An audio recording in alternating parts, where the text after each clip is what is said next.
Bonjour à tous, bienvenue dans cette nouvelle émission du Journal débridé. Comme vous pouvez constater, je suis de retour en Chine. Eh bien, sans plus tarder, on parle tout de suite des actus.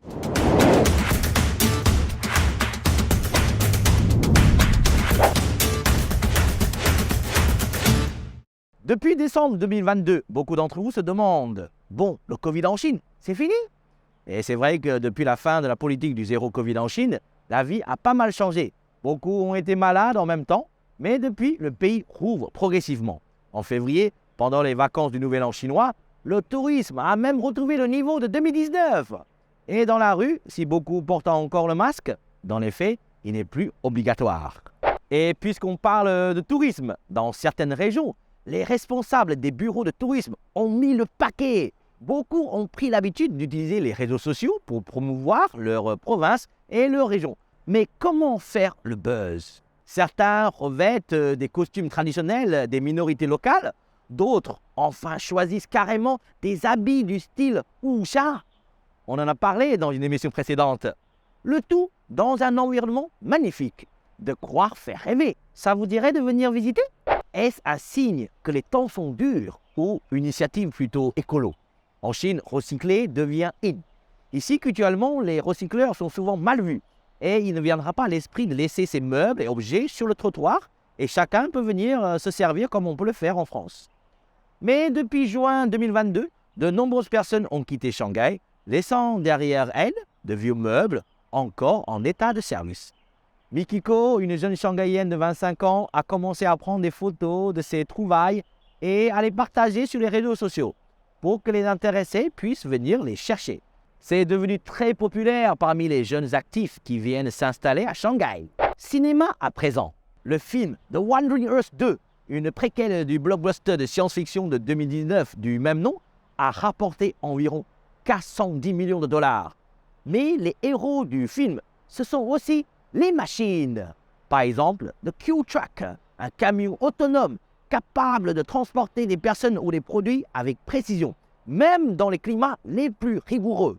Les combinaisons d'exosquelettes que les gens portent dans le film pour les aider à déplacer des objets lourds ne sont pas seulement imaginaires. Développées par ULS Robotics, une entreprise basée à Shanghai, elles ont été utilisées dans la vie réelle. Alors, vous êtes prêts à revêtir votre exosquelette pour ramener vos sacs de course à la maison? En Chine, on est habitué aux travaux titanesques et aux records du monde. Un nouveau record pourrait être battu pas loin de Shanghai. Le nouveau pont à Oban est en cours de construction sur le fleuve Yangtze. Le premier pilier de 52 mètres de haut et pesant 78 tonnes a été posé sur le lit du fleuve le mois dernier. À terme, on estime que ce sera le pont à Oban sans ballast de la plus grande portée au monde pour la route et le rail. Le pont de Normandie n'a qu'à bien se tenir. Une vlogueuse connue sous le nom de Working Go Little Zhang fait le buzz sur Douyin pour ses conseils pratiques qui lui ont valu le surnom d'experte en survie sociale. Zhang Menzhen, originaire de Lianyungang dans la province du Jiangsu, a ramassé 1 million d'abonnés en un mois pour ses vidéos « Comment faire ?» On estime qu'en Chine, 376 millions de personnes constituent une population flottante qui se déplace de la campagne vers les villes. Ce n'est pas rien. Et pour eux, toute la technologie et les moyens de transport sont nouveaux. Grâce à la jeune fille et ses vidéos, les internautes apprennent à prendre le métro, le train, l'avion, faire ses courses dans les mégalopoles. Bravo, mademoiselle Zhang. De l'innovation pour terminer. Savez-vous planter les choux? À la mode de chez nous. En Chine, on utilise des drones. C'est en tout cas ce qu'on a pu voir lors des labours du printemps à Dongyang, dans le Zhejiang. Certains grands producteurs de céréales y utilisent des drones pour la protection des plantations, mais aussi pour aider les agriculteurs dans certaines tâches manuelles, comme le semis ou l'emploi de pesticides. Et en plus, ça ne change pas la saveur du chou. Tout le monde y gagne, non? Voilà les news de ce mois-ci. On passe à la rubrique suivante.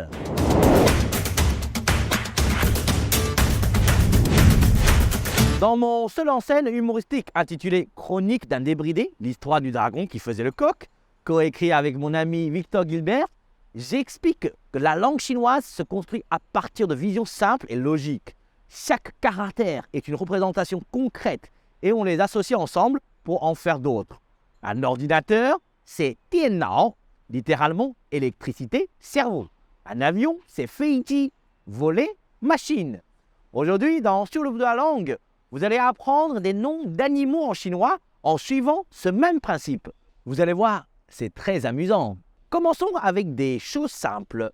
Dans une des leçons précédentes, on a déjà appris le mot ma, cheval.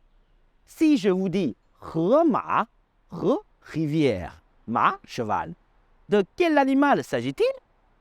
Le cheval de la rivière?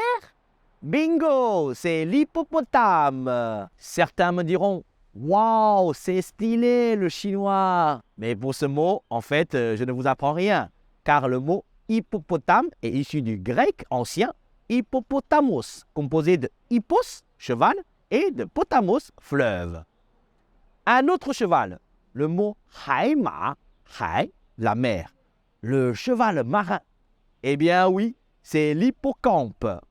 Vous voyez comme quoi, parfois, on a les mêmes idées.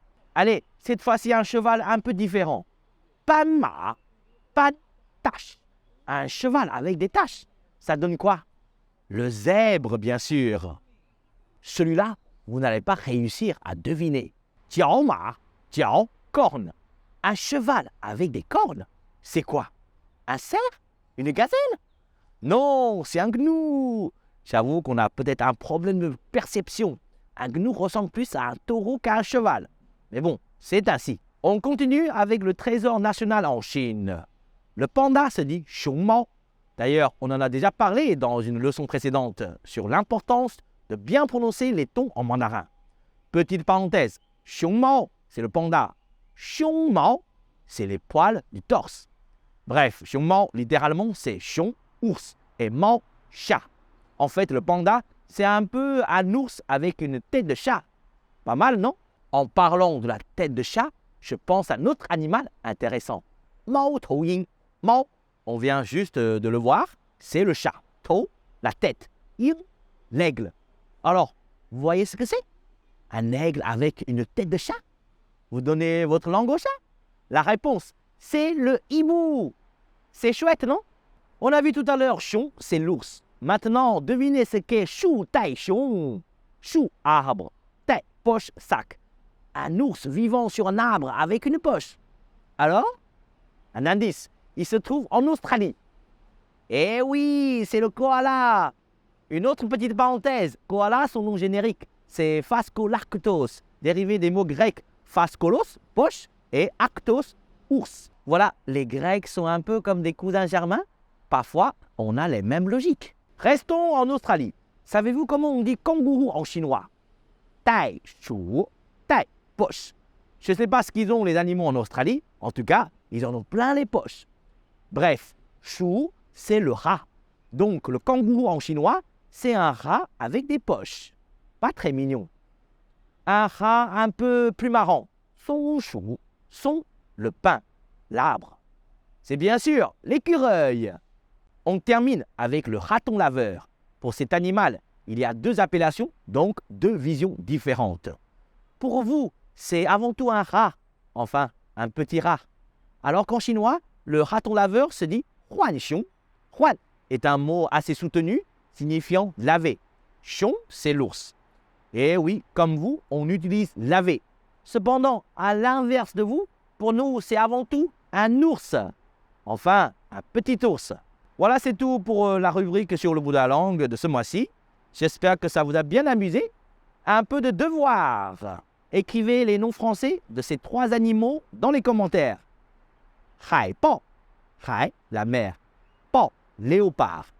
Chang Jing Lu, Chang, long, Jing, Gu, Lu, cerf. Bian Se Long, Bian, transformé. Se, couleur. Long, dragon. Allez, à la prochaine.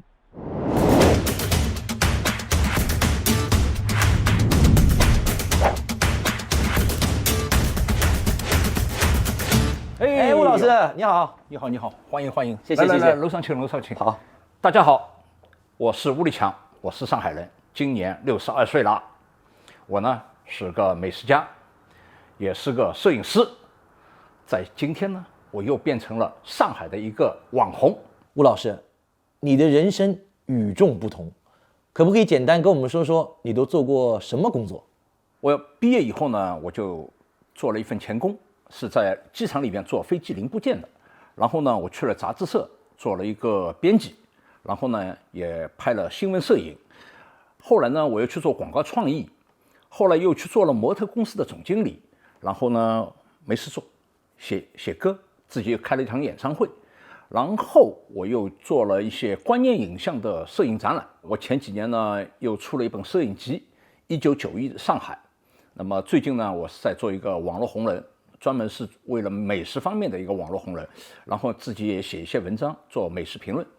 为什么你都已经到了退休的年龄了，还在不断的更新自己的角色呢？这是一个非常有趣的问题，因为退休就是你的劳动已经结束了。所以你就应该休息。那么休息到后来结果什么叫死亡？所以退休不工作就是等死，等死呢就是死掉的一部分。所以我要继续工作，和年轻人们在一起，向年轻人学习，跟上这个时代。所以退而不休。那么你怎么去克服社会压力呢？你的内心大还是社会压力大？当你的内心超过了社会压力，就是我大，所以无所谓。那么你看看街道上有小狗小猫，对吧？他们无忧无虑，怎么生，怎么生活，怎么去。我们人本质的东西也是一样的，内心的强大比生活的艰辛更重要。法国人很喜欢说你幸福吗？那我想问你，你幸福吗？我很幸福，因为人啊，尤其在中国，我们从改革开放以后到现在近40年时间，大家都压力很大，要改变自己的生活质量，所以大家都很拼命。我呢，出生在上海，生活条件也不错，然后我们生活的是在一个原来的一个法国人的一个生活区，所以整体感觉还可以。你欲望少一点，你的幸福感就强一点。然后我呢，又是在不断的完善自我的梦想中，得到了这种精神的愉悦。我从小的物质条件不错，然后又得到精神上的愉悦，所以我就觉得很愉快。刚才你也谈到了你这本摄影集1991上海，我想问你的问题是，为什么选择1991这个年份呢？你刚才问的问题非常好。1980年，中国提出了改革开放。其实真正的改革开放的出头是在中国的南方城市深圳，而直到1990年，中国的国务院才说浦东要开放。真正落实到这个城市有变化是1991年。那个时候我就发现这个城市变动的蛮多，所以我每天呢提了2部相机，每天从上午到深夜拎着相机，看到什么就拍什么，看着什么就拍什么。30年以后过去了，我这些底片一直保存着。那么我也要过生日，要60岁了嘛，我想，这些底片拿出来看看啊。我底片拿出来以后，放在那个WeChat上面给大家看，大家都非常的激动，所以我就猛想，我是不是应该编写一本1991的摄影集，作为我自己的60岁的生日礼物。没想到我这个东西弄了差不多的时候，有好多上海的文艺界的摄影界的朋友告诉我，这是一个难得的文献，所以我就按照文献的标准来重新编排了这一本1991上海。果然这本书出版以后，上海档案馆、上海市图书馆作为收藏品全部收藏了。那么这本里边呢，我当年拍了大概将近有1万张照片，1万张照片的底片。那么我经过我的筛选，我大概挑选了将近1000张，然后按照我那个编排那本书的逻辑，我选了278张照片。光看照片你们是看不懂的，所以呢，我又采访了一部分人，加上我自己的切身体会，编写了一个一个的当年的故事和场景。上海市政府为了我这本摄影集还拍了一个短片。想问问你，作为一个1961年出生的人，怎么看待上海的过去、现在和未来呢？我的过去是我没看见过，但是上海这座城市从1853年有媒体以后，它就有大量的文字和图片，甚至是影像记录了这座城市。那么1949年以前的上海是亚洲的金融城市，1931年、1937年的2次中日战争和1941年的太平洋战争，所以让这座城市走了一点偏了。那么1949年以后，新中国成立，按照新中国的需求，这个城市它又变性了。直到1991年，我们又重新回到了金融城市，所以这就是我看到的现在。那么未来怎么样？未来这个城市里边有1300万的本地人口，还有1300万来自于全中国各地和全世界各地的人，他们为了这座城市的金融、工业、交通枢纽和城市的发展，他们都在合力的去做一些事情。我想明天会更好。好，吴老师，非常感谢啊！今天听你说这么多的故事，很有意思。那我希望以后我们在法国能够看到你的摄影作品。好呀，好呀！我也希望能够在法国和同行和法国的朋友们一起来分享1991上海。好的，好吗？好，我们再见啊！好，再见，拜拜，走好。Voilà, c'est déjà la fin de cette émission. J'espère que ça vous a plu. N'hésitez pas à partager cette émission auprès de vos amis.